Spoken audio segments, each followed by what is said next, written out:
as we try out a new form of meeting here this evening. I need to say right from the word go that we are conducting this meeting remotely. Sorry, Noel, just hang on 1 second. It looks like it's still just loading. That's okay, I'll start again. Just if you want to just wait about 30 seconds and start again. Yep.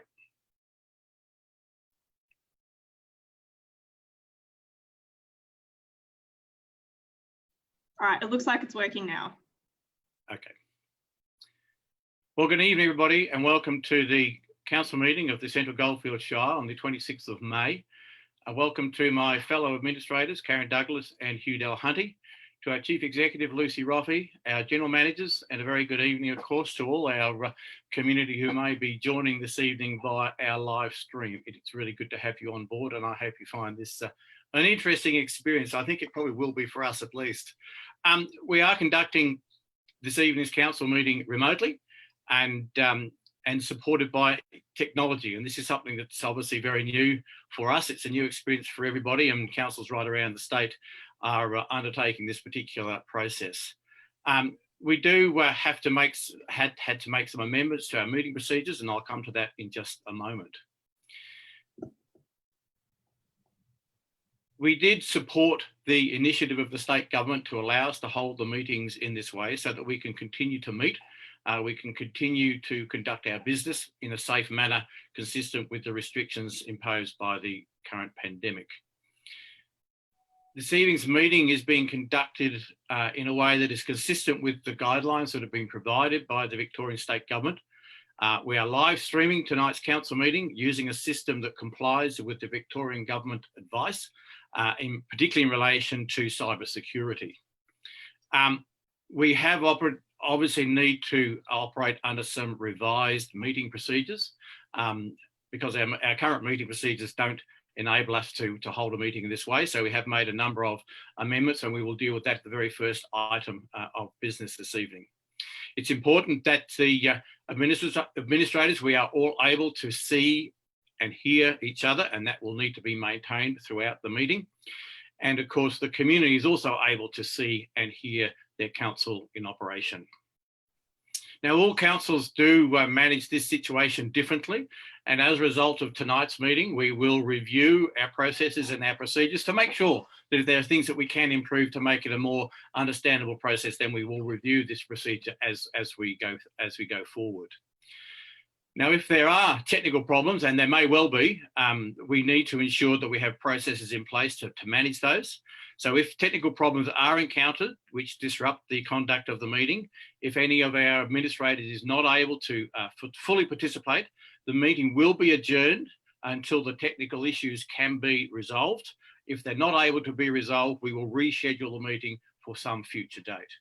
This evening's meeting is under the control of our Council's Manager of Governance, Property and Risk, who is hosting this meeting, and I think will be operating and managing all the technology on behalf of all of us. So we will proceed and commence our meeting as proposed.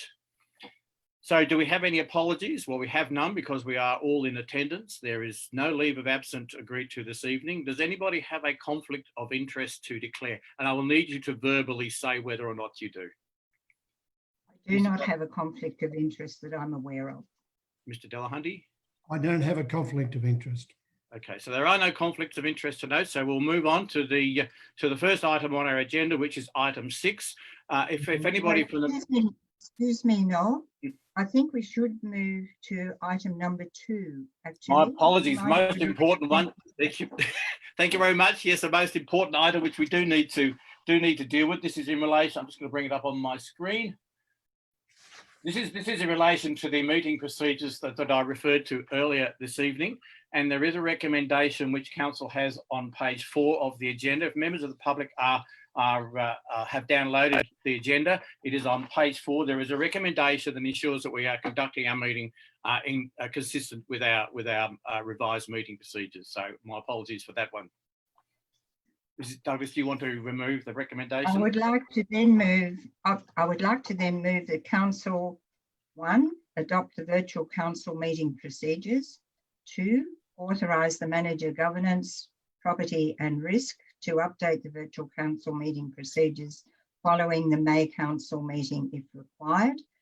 And 3, authorise Administrator Karen Douglas, myself, to chair the council meeting if the chair of the administrator's audio or visual is lost and cannot be regained within 30 minutes.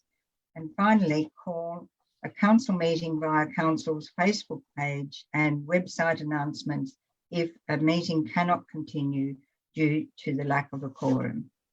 Okay, it has been moved. Do I have a seconder for that, Mr. I'm Delhunty? happy to second that motion, Mr. Chairman. It has been moved and seconded, so I'll put it to the vote. You can vote please by saying aye. Aye. Aye. Okay, the motion is carried. Now, it's important we actually dealt with that right at the very start of the meeting to make sure the rest of the meeting actually is consistent with our meeting procedures, local law. So now I want to move on. We traditionally open our meeting with the Acknowledgement of Country. Before I do that, I just want to acknowledge that today, of course, is National Sorry Day. It's a day when we remember and acknowledge the pain and the injustice that was suffered by the stolen generation. And of course, tomorrow is the commencement of National Reconciliation Week, and you'll be hearing plenty of that from Council over the next week. Traditionally, we acknowledge that we are meeting on Dja Dja Wurrung country, but of course, this evening is just a little different. We are partly meeting on Dja Dja Wurrung country, but we are spread around the countryside, and I'm sure there are people watching this on our Facebook feed who are from different Indigenous country. We are, in fact, whilst we are not really that very far apart, we are actually each one of us sitting on slightly different areas, and there are 5, I think, different Indigenous areas that we are sitting on. So rather than specifically talk about the Dja Dja Wurrung, I want to this evening acknowledge and pay my respects to all Indigenous leaders, past, present and emerging, because those leaders actually hold the memories, the traditions, the culture and hopes of all Indigenous people. And this evening we acknowledge that we are meeting you on your traditional lands. I'll now move to the council prayer, and we'll open with the council prayer. Almighty God, we ask your blessing on this council. We ask that you direct and guide our work to the advancement of your glory and the true welfare of the people of the Central Goldfields Shire. Amen. Thank you for that, and thank you, Mrs. Douglas, for pulling me up on that one. That's likely. We'll get back to our agenda. We actually are now moving on to the confirmation of the minutes of the meeting held last month, and the recommendation is on page 6 of our agenda. Mr. Chairman, I'd like to move that council confirms the minutes of the ordinary council meeting held on the 28th of April 2020. It has been moved, and do I have a seconder? I will second that. It's been moved and it has been seconded. I'm going to put it to the vote. Those in favour, say aye. Aye. Aye. Against, it's carried.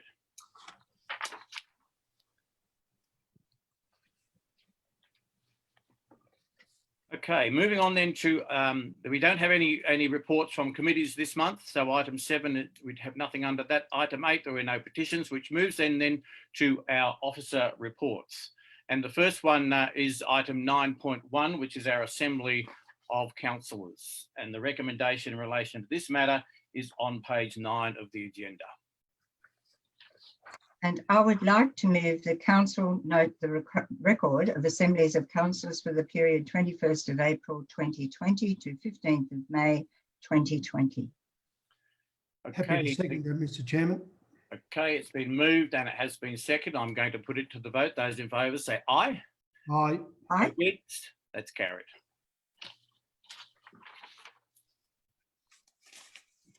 Okay, moving on to item 9.2. This is has been in the making for quite some time. This is in relation to development of council's community plans. And I know that both of my colleagues are wishing to say something about this one this evening, but before I do that, can I please ask for someone to move the motion, which is on page 16? Mr. Chairman, I'd like to move that council endorses the 8 community plans for Bialaba and District, Betbeck and District, Carisbrook and District, Denali and District, Majorca and District, Maryborough and District, Talbot and District, and the Timor and District communities. Okay, so it has been moved. Do I have a seconder? You do. I'll second that. Okay, it's been moved and seconded. Now, Mr. Delhunty, would you like to make some comments in relation to this one? Mr. Chairman, I've been involved in a lot of community development programs, and this has been one of the most exciting I've been involved with. We, as we know, for the community out there, the community plans are to provide a mechanism for communities to self-determine their priorities, in this case for the next 10 years to 2030. We received funding last year from the federal government, and we thank them for that. And it was commenced, these community planning process back in October 2019. A consultant by the name of Lynn McCoy was appointed, and she did a fabulous job through this process. There was a range of opportunities for people to be involved in having their views heard. There was listening posts, there was online surveys, there was postcards, there was drop-in session and focus groups. Our draft community plans were developed, and in March this year in 2020, those draft community plans were put out to the community.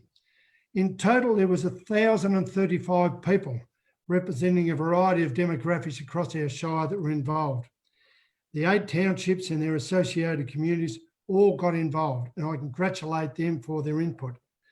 And so it'll really help us as a council to prioritise and strengthen our planning processes, our resourcing, our partnerships, and importantly, our advocacy roles over the next 10 years.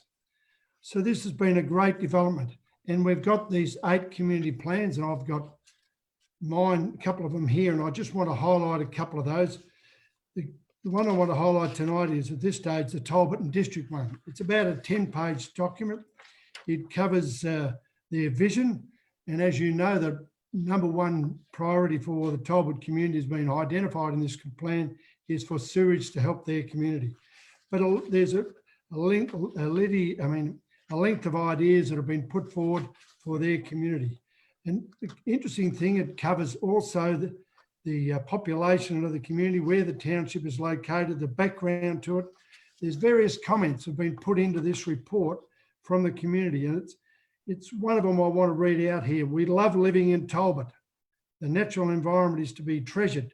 The history of the little gold town is special and forever a draw card to visitors and family researchers, etc. So look, there's a lot of good work being put into this, and I want to commend the work that's been done by Lynn and her team. But I think that it highlights a couple of these when I look through under the various headings of our economy, our environment, our leadership. It highlights again that we need to advocate for sewage, and we've been doing that ever since we've arrived. It's been one of our priority projects. It also highlights that we need to seek funding for the installation of new toilets at the town hall. And importantly, it shows that the community out there at Talbot want to actively connect with the council and the further community. So that's just covering Talbot. If I could go on to the other one, I want to highlight is a Majorca and District plan. And it highlights here that they want a vision of strong community connections. They want well-maintained community infrastructure, and they want strong connections and communication with council. Look, there's various other things in there which time doesn't allow me to go through. But again, this has been identified by the community. Timor is another one, and it highlights that the population of Timor is only 58 people. But again, they've developed their community plan, which again highlights their vision as a strong community connections. They want reliable and affordable internet and mobile phone services. And importantly, their vision is for a good and strong community pride. So again, the plan is very well put together for each of these 8 districts. And I commend Lynn and her group to put this together. I never forget my fellow administrators, we went to a lot of meetings, but I remember even on Australia Day this year, Lynn and her team were at Talbot getting views of the community. And I think it's been a marvellous amount of work, and it gives us as a council and councils in the future a great document for each of these districts to work through, plan for the future, but importantly, plan in cooperation with the community. Thanks for your time. Okay, thank you, Mr. Delhunty. Mrs. Douglas, do you wish to make any comments? I think we're going to have trouble to keep us all in order about this community plan project, Mr. Administrator, Chief Administrator. We've all really, I think, really recognised just how thorough, how far-reaching, We utilised all of our networks, our voices, our committee for Ballarat jumped on board. We had school children, the primary school, who did drawings about what they just loved about their towns. The senior students were invited to suggest things that they would appreciate and feel would help their experience. So it was a very thorough process, I think, that Lisa McCoy undertook. I really do congratulate her. Like Administrator Delahunty, I also attended some of the actual focus meetings. And I did Bialaba, Bet and Denali, all pretty typical size of our localities outside Maryborough, probably a little larger than the one of yours. Timor, I think, is a little bit. Timor is smaller. We started at Bialaba and we had a fantastic roll up there, and it just had a tremendous vibe with everybody wanting to contribute. And I really do pay a bit of a compliment to the people at Bialaba, because one of the things that they did identify that was a challenge for them was the volunteer burnout. And with so few people in these communities, that's not uncommon. And what they felt as one of the things that would be very help them to progress with their community plans was to actually review first off how many committees that they actually were all involved in, which quite often they were just a different day of the week where people would attend and see the same faces. So as a starting point, I hope that will be able to be achieved for them. They at Bet, the thing I suppose that stood out for me there was how important the Betley Hall is to the community around Betley and Bet. And the thing that they found was possibly something that they would love to have a little bit more confidence about how they do have to carry out their responsibilities as the Committee of Management for the Hall. They don't quite understand the limits to what their insurance policy may cover them for, all of those things. And I'm sure that will be something that will easily be addressed. And then at Denali, which of course is really just a whole vibrant little community with so many great ideas. And they really are quite very special. But this whole three communities, what came over really loudly right from the beginning is they really love where they live. They want it improved, but they are really connected. They're very, very proud of their history, particularly the gold history, I think. They love to encourage people to come and visit. They want some more cycling trails and walking tours to enjoy the bush and understand it more. So I think we've really got a fantastic resource to hand on to the newly elected council, which will be coming soon. This has just been, I think, a really marvellous thing that we've been able to achieve and have in place. And the thing that was resounding that I heard over and over again from various people that I ran into later, the thing that was really sold this was the fact that the council have appointed champions for each of these localities. And the role of the champion is not to do the work, but to actually listen to what that community actually decides they want to do and to steer them in the direction that they will be able to get the assistance that they need. So I just think this is a fabulous project to have been a part of, and I've joined every minute of it myself, actually. Thank you. Okay, thank you very much for that. Just a couple of concluding comments and then we will put it to the vote. I think we should acknowledge quite clearly, and I know Mr. Delahunty has already done so, this particular project was funded by the federal government through their Building Better Regions program. And I want to acknowledge and thank our local federal member and Webster and the support of the federal government for funding this particular program. It has been, as already been said, a really a positive move for each of our communities. And I guess for me, I'm not going to go through the specifics of any particular plan, but I think there's a couple of really important themes which came through, and it's some that have already been touched on this evening. But one of the most important ones is the desire that each of the communities have is to be better connected. And so that was clearly identified. I think every single community identified that connectiveness is something that's really important. And there's a whole range of, excuse me, other broader issues about leadership, about volunteers, etc. And they're the things that our community say they value. It doesn't matter whether it's the smallest community or the largest community of Maryborough. There's some really consistent, important messages. I think we do need to then also underline the importance of where these plans now sit. Whilst the implementation of these plans obviously remains the responsibility to a degree with the local communities who have developed them. Council, though, clearly does have a role to play.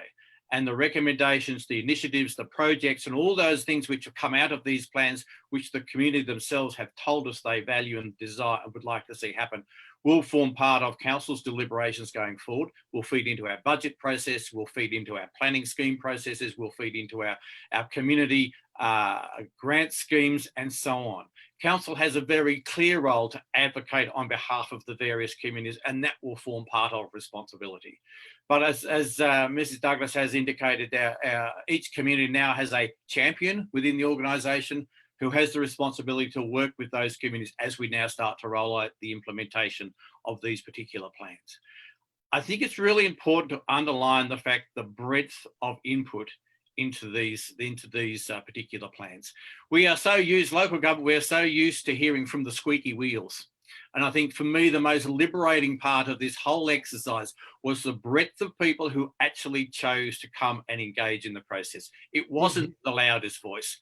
It was a genuine broad, I think 1,300, I think nearly 1,400 people, I think Mr. Delhunter, you said, were part of this process. In a community the size of ours, that's a significant level of engagement right across the shire. So to me, that is the most satisfying part of what we've been able to achieve here. My one disappointment I would also again acknowledge and say thank you to council staff who've led this, and many were involved in this process. But Lisa McCoy and her team, what an amazing job they did. They came highly recommended to us, and they didn't disappoint in any sense. And that has been both touched on by both of my colleagues. And Lisa, if you do happen to be listening, I have no idea whether you know this is coming to council meeting this evening, but if you are, thank you on behalf of the council, but also thank you on behalf of those communities that you work so hard to represent in your reports. They are such an easy read, and if anybody listening this evening hasn't read them, go online, grab a copy from wherever you live. They are lovely, they are well presented, they're easy to read and understand, and they are a real asset for this community, this municipality going forward. I was going to say there is one disappointment that I have, and I guess that disappointment is of none of our making. We would love to be able to launch these plans. We'd love to be able to celebrate these plans with the community. But obviously with the current restrictions, the pandemic restrictions we are under, we're not able to launch them. We can't have any public event to say, let's go out and celebrate what we've been able to achieve. Maybe that's something that we can do in the future. I guess that's, it is a disappointment, but it's something which we are committed to try and do in the future. So thank you to everybody who's been involved in these particular plans. Now, it has been moved and it has been seconded. If there's anything else that needs to be said, I'm actually going to put them to the vote. I'll just bring them up on my screen so I can actually see what we're doing.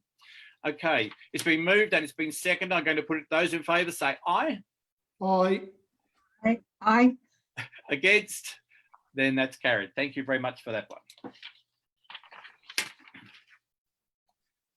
Okay, moving on now to item 9.3, which is a planning application for student accommodation at the Maryborough District Health Service.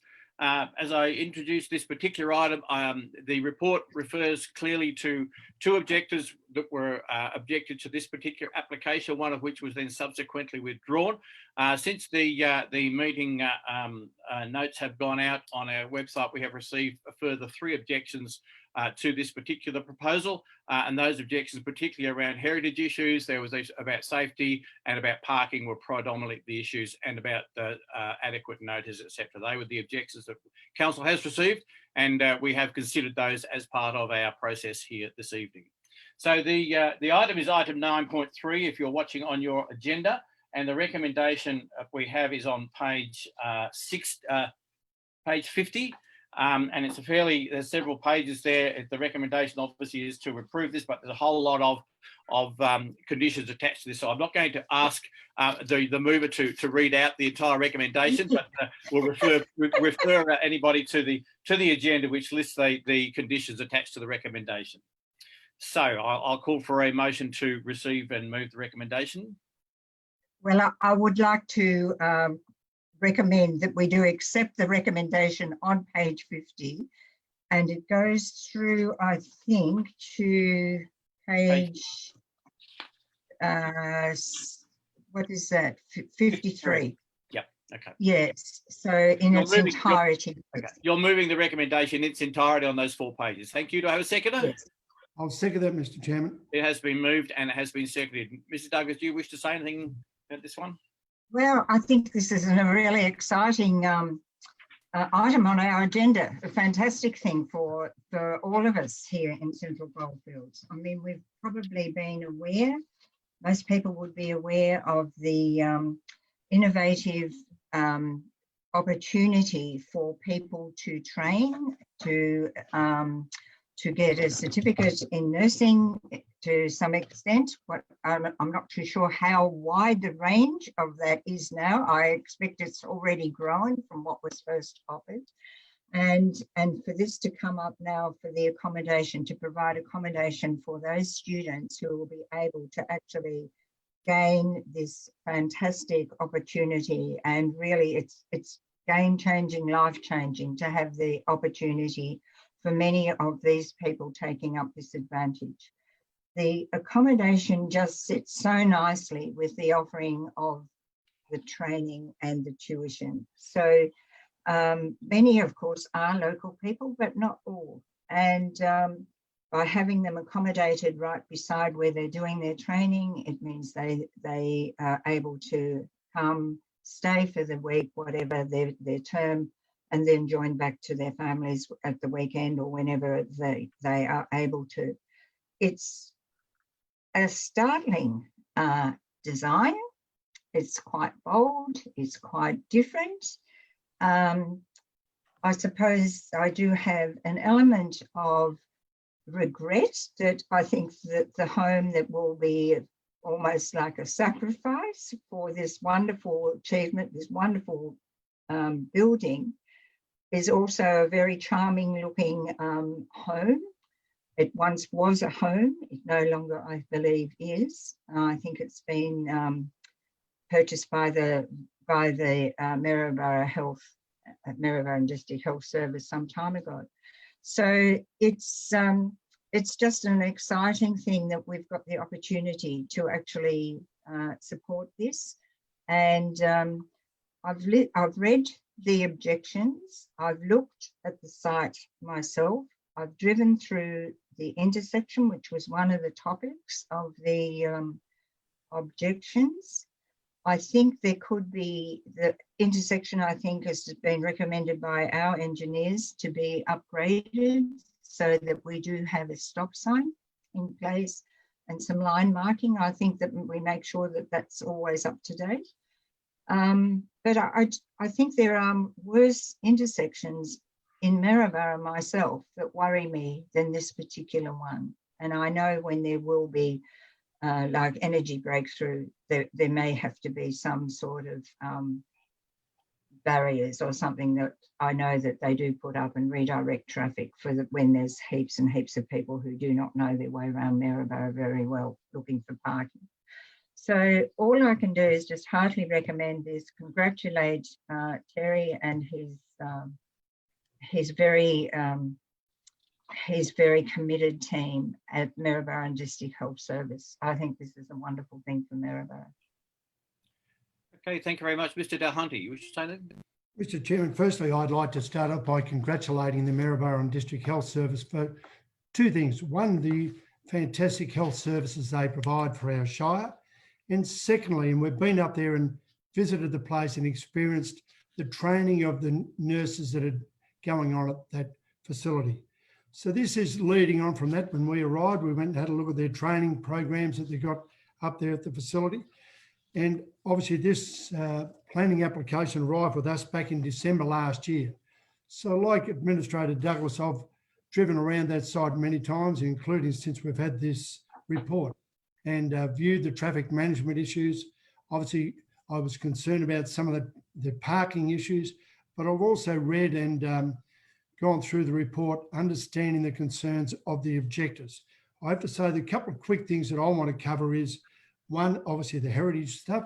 Unfortunately, the building is not heritage listed from my understanding, and therefore there wasn't too much protection that we could give to the place. But importantly, I think it's about the construction of the new building. And we have a schedule of materials and colours and that type of thing that this development would have to undertake to make sure they kept it within that heritage framework. The other one was the original application only had for 10 car parks on there. Taking on board the concerns of our staff and others like ourselves, I see we've added another requirement in the conditions, which means that they must find another additional 10 car park spaces in the broader hospital grounds.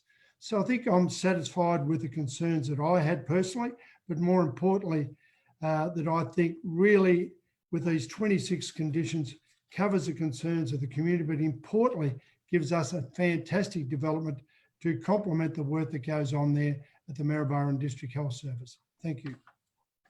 Okay, thank you very much for that. I'll just take just a couple of comments as we close. I think it needs to be clearly said, and I don't think there's any been suggesting otherwise. I'm sure that everybody who has objected to this particular project actually does appreciate and understand the work of the hospital, and they do actually understand and appreciate the value of this training facility. And I don't think we should ever question that, and I don't. And I think if we look at this purely on planning grounds, I think it's quite clear that whilst we recognise that this particular site is covered by a heritage overlay, and a Schedule 206, which actually protects the Maryborough area generally.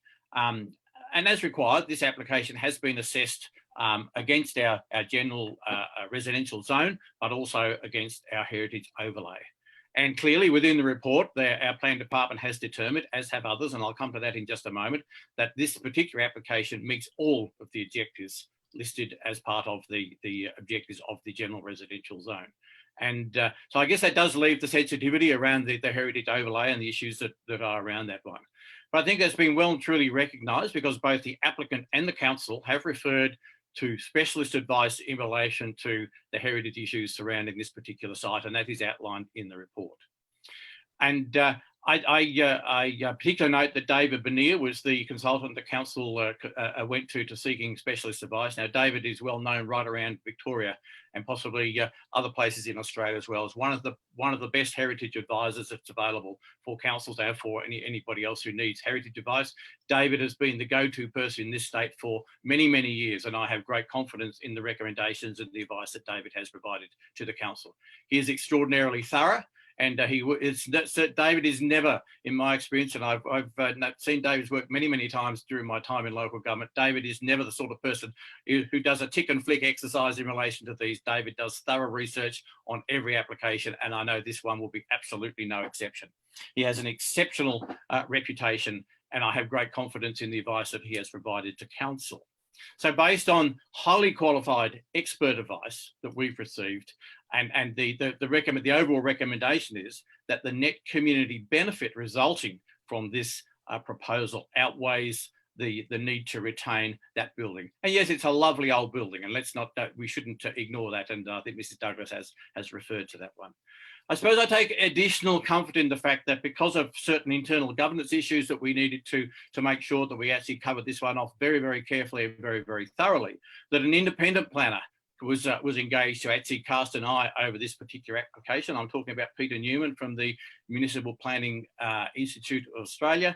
And Mr. Newman too has recommended and supported the recommendations that our planning team have come up with. So we've got some really strong recommendations to support the decision that we're making here this evening. I just want to touch on two other very small short items. Firstly, that's in relation the objections in relation to the adequacy of the notice. Council has complied with all the requirements of the Act. Yes, there are lots of different ways that council can approach this, but the Planning Act and the Planning and Environment Act makes it very, very clear that the responsibility must give notice to any person, and I'll read it, if the responsible authority considers that the grant of the permit may cause material detriment to them. And we have done that, and we've done that very carefully and very thoroughly, and I commend our officers for doing that. There is no question that the requirements have been met. I should also point out that the application was advertised on site well and truly before the pandemic restrictions came into force. So I need to make sure that is quite clearly stated. The other issue is around the intersection safety, which has been touched on, and I think it's been quite clear. The report actually indicates there is no changes to the current sight lines around that intersection. And yes, it's not a particularly good intersection. I think we all recognise that. But that's a responsibility of Council's engineering department, who will look at that to make sure if there are any amendments or any changes needed to that intersection to make it safe, that will be done and will be done as part of normal council operations. So I'm going to, it has been moved and it has been seconded. So I'm going to, if everybody's comfortable to do so, I'm going to put it to the vote. Yep, those in favour say aye. Aye. Against, say no. That is clearly carried. So thank you for that one. Okay, moving on now to item 9.4, which is a further planning application. This is for some subdivision, a 50-lot subdivision in Harrison Street in Maryborough. This is item 9.4 on the agenda. Mr. Chairman, I'd like to move the recommendation, which is starts on page 84, that the council, having caused a notice of a planning application and it goes on there, but basically we approve of this this planning application. There are 76 conditions and they range from page 84 through to page 93 on the agenda we've got tonight. Okay, thank you very much for that. Do I have a seconder? You do. I'll second that. Yep, it's been moved and seconded. Do you wish to make any comments, Mr. Delahunty? Look, Mr. Chairman, this is an exciting development also happening in Maryborough. It's about a planning application to subdivide the land at 42 Harrison Street, Maryborough into 59 lots. The subdivision will be undertaken in 3 stages, but it does include the removal of some native vegetation in the process. So as a council, we've got a lot of things that we need to look at when we go through these processes. And on page 69, it looks at the various things that we need to take into account. And there are listed a lot of them there, but whether the land is suitable for subdivision, it gets a tick there. Whether the layout of the roads, having regard to the functions, are adequate. Obviously there was some concerns, but I think we've covered off on that. And also importantly, the availability and the provision of utility services, whether that be water, sewage, or drainage, gas and electricity. And those things are covered for in the recommendations and importantly in the application. But from a point of view of council, I'm always concerned about the subdivision is in keeping with the existing character of the area. And I believe this application fulfills those requirements. So again, this is another exciting development, a further allocation of land for residential development. It meets all the requirements covered for in the residential area.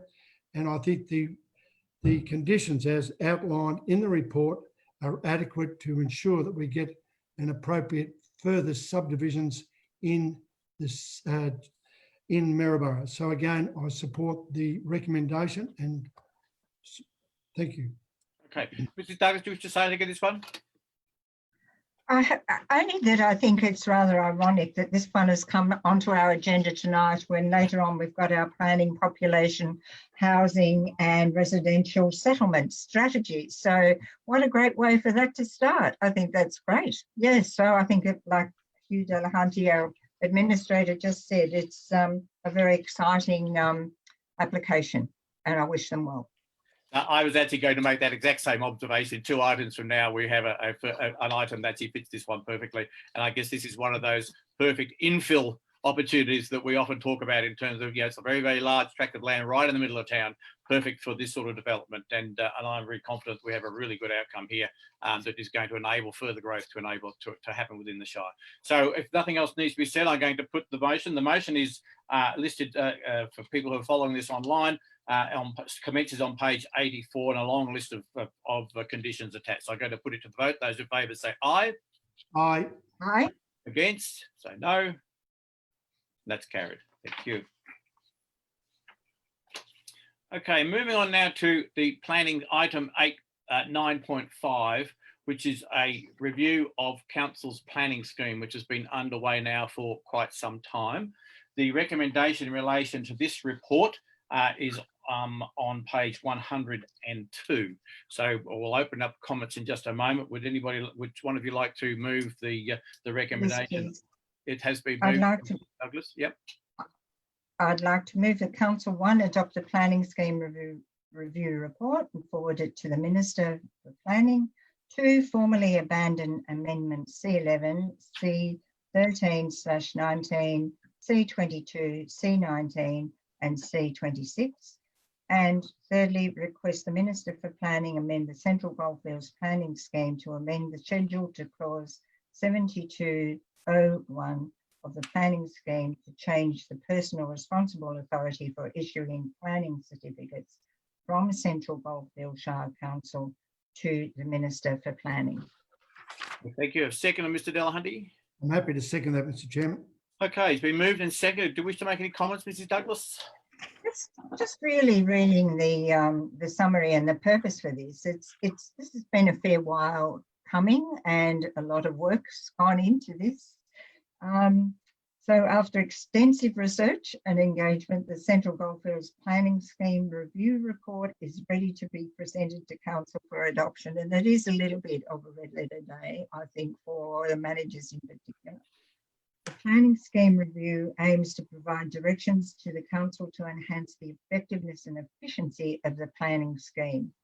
The review is being carried out to satisfy Section 12B of the Planning and Environment Act, which states review is due 12 months from when a new council is elected.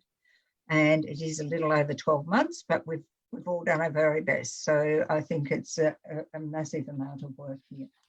So we are actually concurrently implementing several of the recommendations of the review.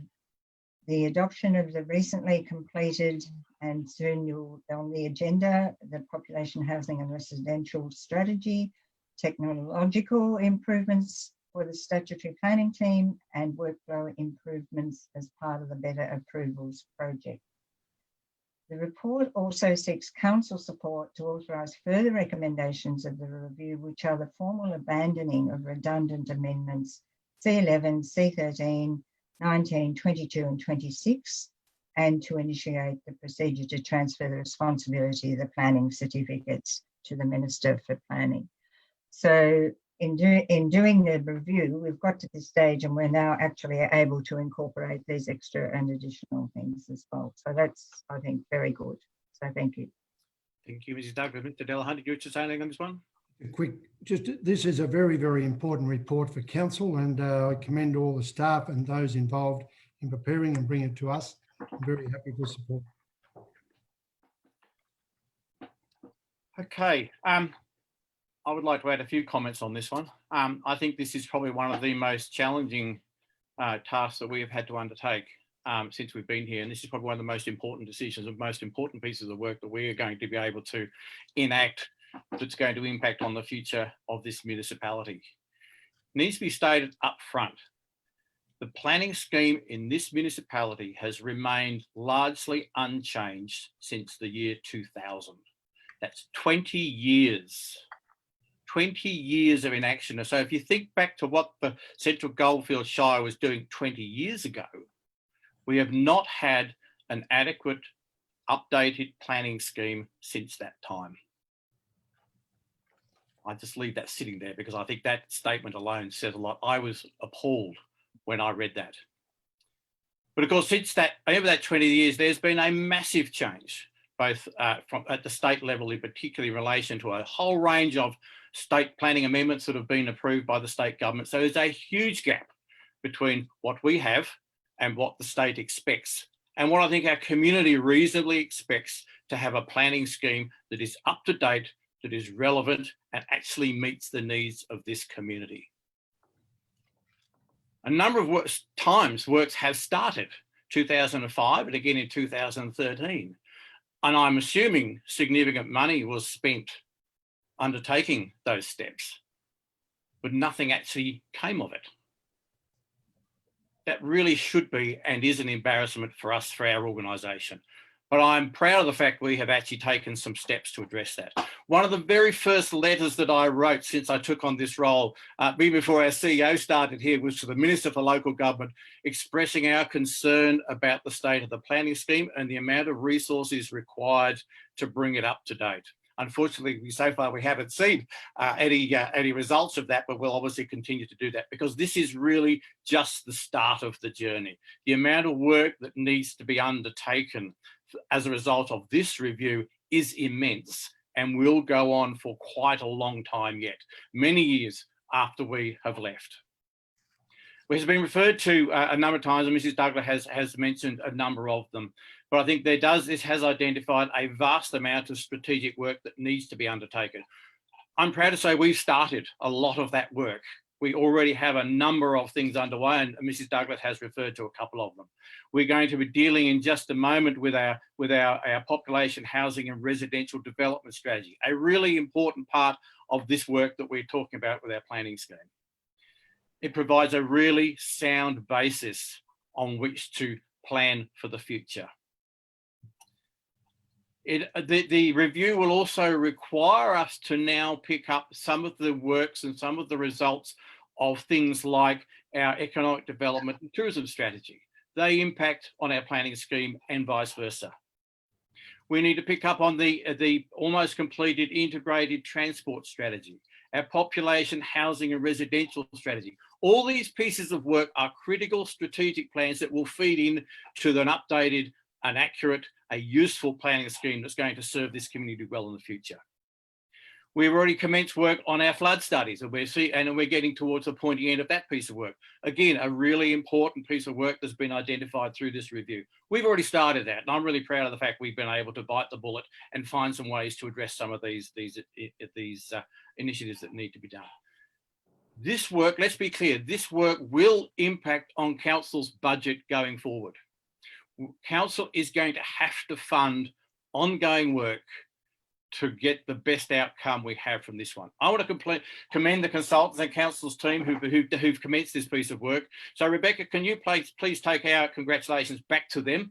I think it's really important that we recognise this.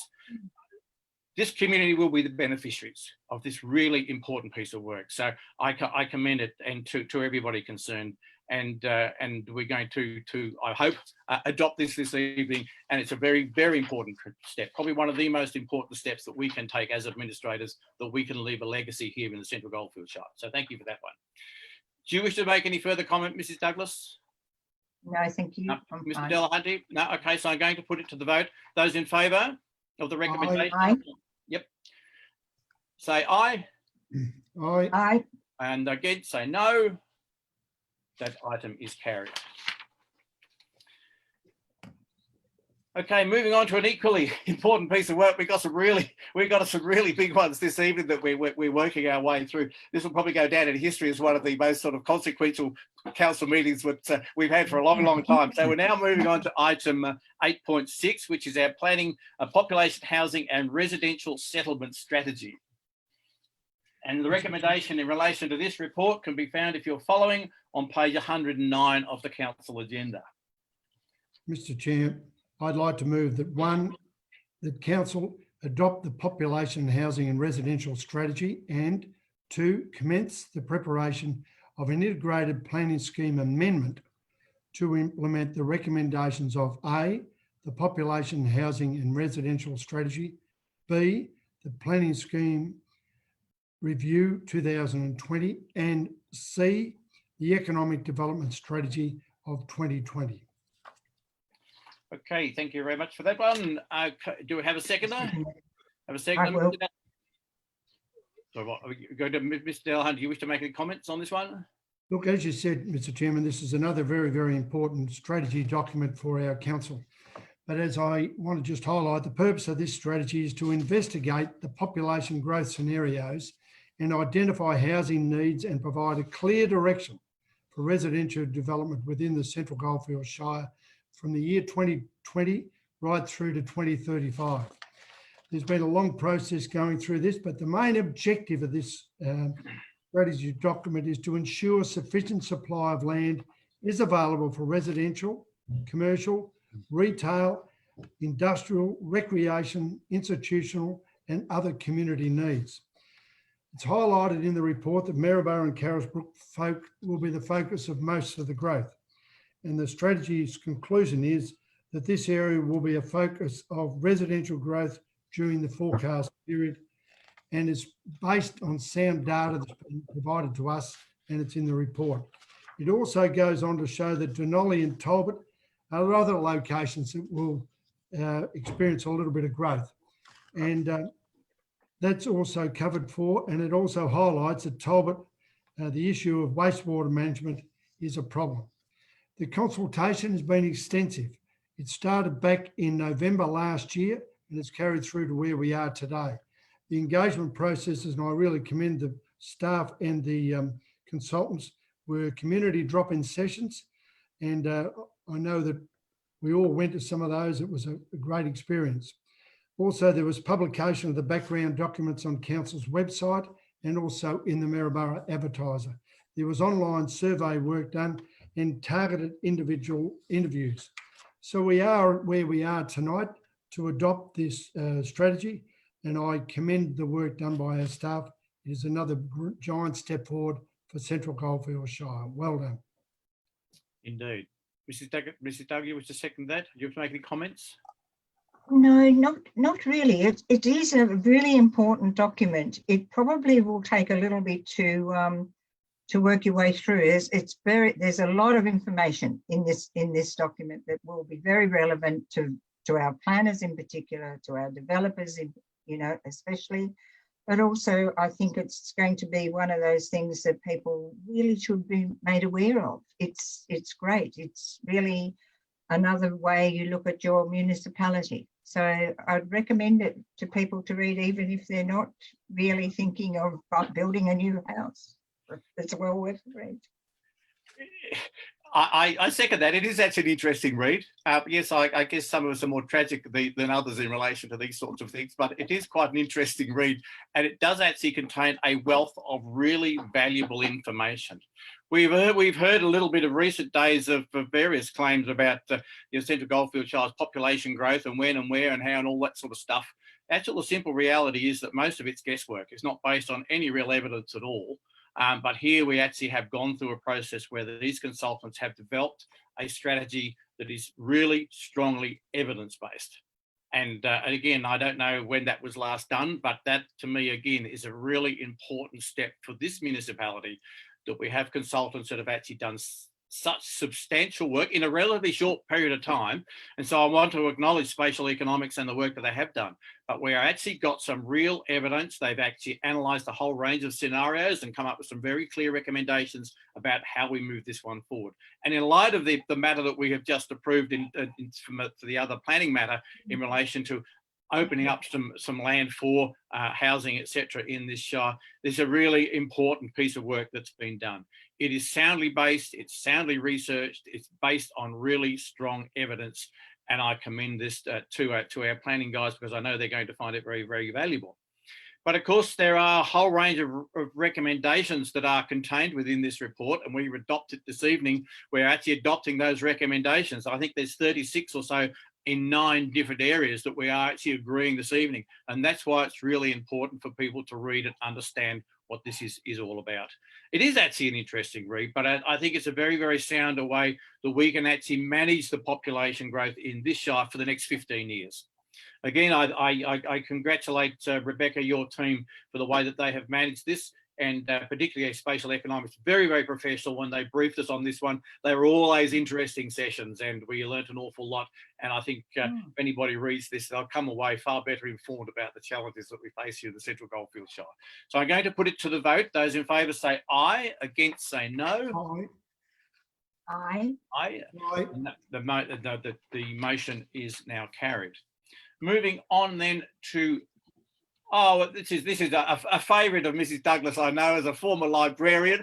Item 9.7 on page 110 of our agenda this evening, a removal of overdue library fines trial. Mrs. Douglas, do you want to move the recommendation that is on page 109? Oh, The no. recommendation, Well, I think it's I'm page at 13. 113. I'm one behind. 113. Yep. So going I'd to like move to that? move the council approves a 12-month trial for the removal of overdue fines at the Maryborough Regional Library. Thank you. Do I have a seconder? Happy to second that, Mr. Chairman. It's been moved and has been seconded. And I'm sure Mrs. Douglas will have something to say about this one. I'll keep it quite brief, actually, but I do think it will be a very interesting trial. But the library staff have tried to ameliorate the impact of fines on their customers, and the library staff have been encouraged to exercise discretion, particularly when there is obvious hardship. And if you actually think about that, it means that perhaps this isn't a perfect system at all. And the staff actually conducted a survey, and it was clear that this was causing quite a lot of stress on the borrowers because they felt it was unduly punitive. And there's many other libraries that are actually already have moved to a different way of making sure that the books are valued, or the items that people use from the libraries are still valued and they are returned. And it's really more about putting and encouraging people to take a responsibility about returning them. So there will be no more fines. There will be a month where an amnesty, so people can actually put those books that got behind the bookcase in the kids' bedroom maybe, or under the bed. They can come back to the library, please, now before we start the trial. And it will be reviewed after 6 months, and it will be watched and monitored just to see if there's trends and things are working as we're expecting that it will. There will be some fines, those will remain, the fines for damaged books and things like that, they still remain. This is really just about overdue return of your materials to the library. I think this is going to be a great thing actually for the staff of the library as well. And really it's line ball, the hours that they put into doing this particular task, really this is not a financial aspect here to even think about. Not that it was ever meant for that purpose, actually. It is more about ensuring that people do realise that the materials in the library have been provided for all of us to use and to enjoy. So I will be very interested. I won't be around for the result, but I'll make a point of keeping abreast of this and just see how it works. And I think this could be really fantastic. I hadn't realised it was causing perhaps any stress to the level that the staff of the library are witnessing. So I hope it goes well. Okay, thank you, Mrs. Douglas. Mr. Delhunt, you saying on this one? Just a quick comment. Libraries in general are very important facilities in any community, and I'm pleased to see that we're doing a little bit more work. I'm surprised Council Administrator Douglas didn't mention about the developments up at Denali. In relation to this, I think we've all been caught where we've kept a book a little bit longer than we should have. We've been embarrassed to take it back. So again, I think this is a very worthwhile trial, and I support it. Thank you very much, and I will quite openly acknowledge my failure in that regard. I commented to during one of our briefing sessions. I actually have a book in my bookshelves here from my school library. However, I mean, I'm sort of going back about sort of a long time. Sits here, so yes, it is a bit of a problem. And look, I happily endorse the comments that have been made this evening. I would also congratulate our very, very passionate library staff. They are a passionate group and work so hard for their library service. And I know they found it very difficult, but if you go and have a look on their Facebook page, and if anybody's listening this evening who hasn't had a look at the library's Facebook page, to go on there and sit through some of the story reading sessions and the sessions they're reading for their kids. Now, I haven't done many of them, obviously, but I have made a point of actually looking at a couple of them. And I think that, the creativity and the innovation of their library staff should be commended. And this is just another one. So I'm going to put it to the vote. The recommendation, the motion is the recommendation on page 15 that council approves a 12-month trial for the removal of overdue fines at the Maryborough Regional Library. I'm going to put it to the vote. Those in favour say aye. Aye. Aye. Against, say no. That item is carried.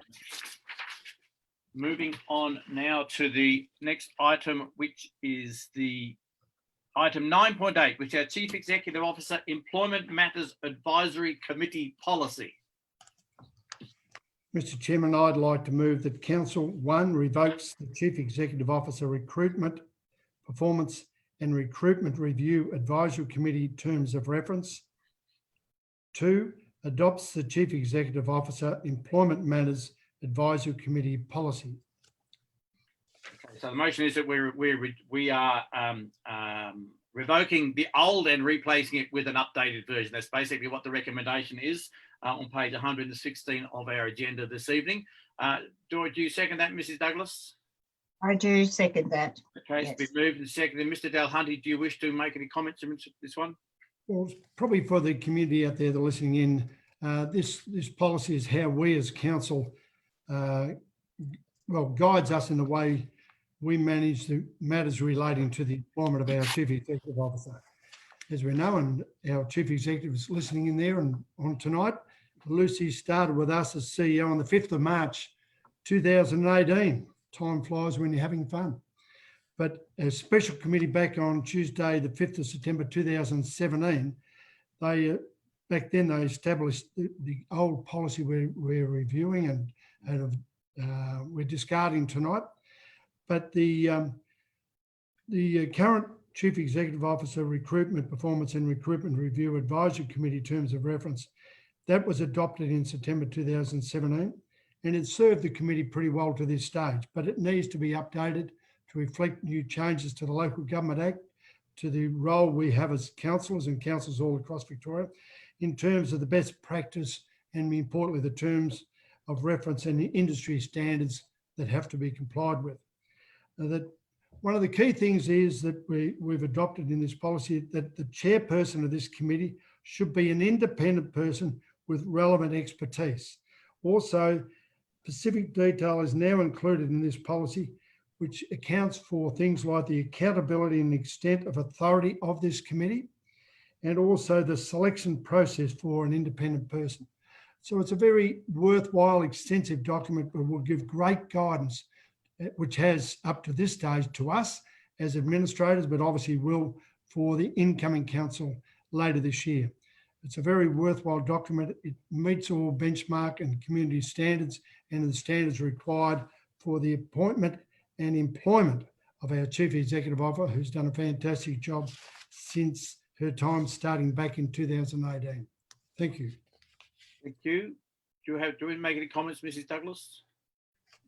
I would just like to make a comment because this actually, I think, provides a framework for what can be a fairly tense area with councils and CEOs, and it need not be. It's just a framework to work through. It's a guide for how councils can manage their responsibility with working with their CEO. So I think it's an excellent document to have, and I'm just sorry I didn't have a similar one many, many years ago. I'm sure I would have been much better at that then. So true. Yes, indeed. We'll go the early days of reviewing your Chief Executive Officer's performance and all those sort of things were always things that I used to dread. Because we never had a proper framework to do it. And I felt that often we weren't being fair to the community, weren't being fair to the CEO, and everybody was losers out of this. But I think the processes have now been put in place. And I think the process that we inherited, I think we should acknowledge the work of the interim administrator and interim chief executive who actually put this in place just before we arrived here. It has served us well. And we've used this process for the last 2 years. And I hope the CEO is nodding there that it has served us well. I think as administrators, it has certainly served us well and enabled us to go through a very robust process in terms of managing the things that we are required to manage in relation to the employment of the Chief Executive Officer. We have had that has an independent process. There's an independent chair of this, and we have actually taken what we have been working with, we've enhanced it a little bit, added some things that we have learned to improve it slightly, and I think we've got an improved product that will now move this council forward. So whilst we were the beneficiaries of previous work that was done by administrators before we arrived, I think the incoming council would be beneficial of us upgrading this and updating it for the next period. So I'm going to put it to the vote. Those in favour of the motion say aye. Aye. Against say no. Then that item is carried. Moving on to item 9.9, which is our annual action plan update, which we get quarterly. And it's always an interesting read, and I know there are members of the community who actually make a point of having a read through the things we said we were going to do this year and whether we are in fact doing them and how we're travelling. Just at this point, I mean, our Chief Executive has been sitting very quietly, very patiently there. Did you want to say anything, Lucy, about the progress in relation to this plan? Sorry to drop you on the spot like that. I didn't warn you. Thank you, Chair. No, I suppose one of the most important things about this plan at the moment too, and particularly where we are, is that with COVID-19, we've had a number of our staff who have been obviously directed off into other activities, particularly around community support and economic recovery. And whilst that's been going on, I'm just really proud to say that our staff have continued to deliver services. They've continued to deliver projects and programs that are listed on this annual action plan, and the business as usual has continued during COVID-19, and I'm just really proud to present this report tonight, which shows considerable progress against all of those items. And I think it's noted where an item has been impacted by COVID-19, and there's very few of those. So I'd just like to thank the staff for continuing on in what's been really difficult times for all of us, and continuing to do such a great job. Yeah, it is interesting, and I thoroughly agree with that. And I think it's important that we do understand that the pandemic that we are experiencing has an impact on every organisation, and we're not immune from that. I think this report and the next report are two really important ways that we can account out to our community. We promised we would do certain things. We have done them. We are delivering, and I'm confident we will deliver our plan this year. Of course, this we've still got a little while to go before we get to the end of the financial year. But if we take this report hand in hand with our finance report, which we're about to deal with, we are, in terms of our action plan, we are on target, and we will get there. In terms of our budget, we're pretty well on target, and we will get there. And in the current environment, I think that's something which the whole organisation should be very proud of, and I think the community should be very pleased with. But anyway, it has. Who moved this one? I didn't take much notice of that. No, I'm about to. Here I am rattling on, and we haven't even done the process right. So we'd like to. You're going to move. I'm going to move the council notes the 2019-20 Action Plan Progress Report. Thank you very much. Second to Mr. Delahunty. Second, Mr. Chairman. Yes, it's been moved and be said. Did you wish to say anything, Mrs. Douglas, that we haven't? No, not really. No, we've discussed it, I think. Okay, thank you. Mr. Delahunty, do you wish to say anything? No, not at this stage. Okay, then I'm going to put it to the vote. Those in favour say aye. Aye. Aye. Against say no. Then that item is carried. Moving on then to our finance report, which is for the members of the public. This is an item which council is on page 119 of our agenda this evening. It's every month we receive an update. It's important to remember that this report is current up until the 1st of April, isn't it? May. It's the 30th of April. 30th of April, 1st of May. Yeah, 30th of April. I can't even remember what month we're in. Okay, so this is a current up until the end of April. That's important that we understand that. Mr. Brumby, again, putting you on the spot here. Did you want to say anything about this report? Particularly? Thank you, Mr. Chief Administrator. Yes, fairly comprehensive report. There, as you can see from the narrative supplied, there's an awful lot of issues that have arrived due to timing, particularly where we've received money ahead of when we thought we would, or not received money that'll come in early next year. So that's one of the prime drivers of a lot of the variations. And it's starting to become apparent that there will be probably a little bit of capital works that will be required to be carried forward to next year to finish it off. The impact of COVID-19 has slowed many parts of our business, and you can actually start to see that as some minor underspending coming right across the board. Okay, thank you very much for that. Now, do we have a mover for the finance report? Mr. Mayor, Mr. Chairman, I'd like to move that council receives and notes the attached 30th of April 2020 financial report showing the progress against the budget. Thank you. To have a second, Mrs. Douglas? I'll second that. It's been moved and seconded. Mr. Delahunt, do you wish to make any comments? Just a quick comment following on from Mr. Brumby. A lot of this is to do with timing, but for the community out there, the monthly financial reports we get come in 6 areas. They're the operating statement, statement of changes in equity, also cash flow statement, statement of capital works, and investment schedule, and there's a couple of others. But importantly, the report is very extensive. It gives a good outline of where we've received some money early, some money we're still waiting on, but importantly highlights the fact that we are moving very well. As the previous report highlighted, we're meeting a lot of our community plans, the programs in there, but importantly, a lot of this is about timing. But importantly, I think that we need to recognise the fact that the financial impact of implementing our council's business continuity plan and the pandemic response plan since March 2020, including the rollout of the COVID-19 financial hardship policies, remains to us a little bit unknown at this stage. So there'll be a lot of interest in next month's statement, but at this stage, I commend the work of our Mr. Brumby and his staff, and it's a positive report from council's point of view. Thank you. Thank you very much. Mrs. Douglas, do you wish to make any comments? No, that's fine. No. Okay, fine. thank you very much. Just a very brief word of explanation from the community's point of view. Do need to understand that none of the big funding announcements that have come in the last few weeks are part of this finance report, and probably won't be, because many of them won't be received in this financial year. There will be some that will show up in the next couple of finance reports. But this point of time, none of those big funding announcements have hit our books, and maybe won't for quite some time to come. So it's really important to understand that.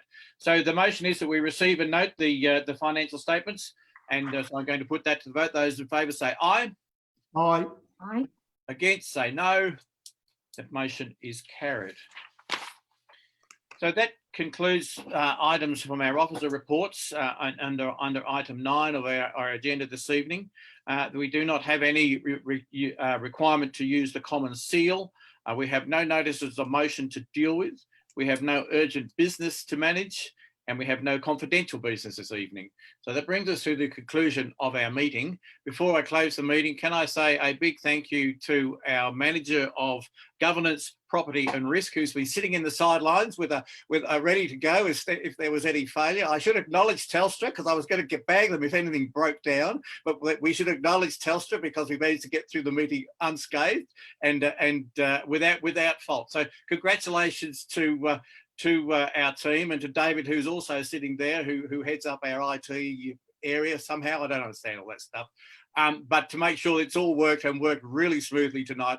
And thank you to anyone out in the community who has called in via our Facebook page this evening, has watched these proceedings. It's actually gone significantly longer than most of our meetings. In fact, I think it's almost double our meeting length this evening. So, but there was some really important items this evening. It's probably some more consequential items we've ever dealt with in our time here all at one time. So thank you to all for your participation. Thank you to members of staff for attending, and hopefully we'll see you back in the council chamber, hopefully sometime soon. But if we're not able to do that, this next month will be also in a similar format. So I invite you to join us then. So thank you very much.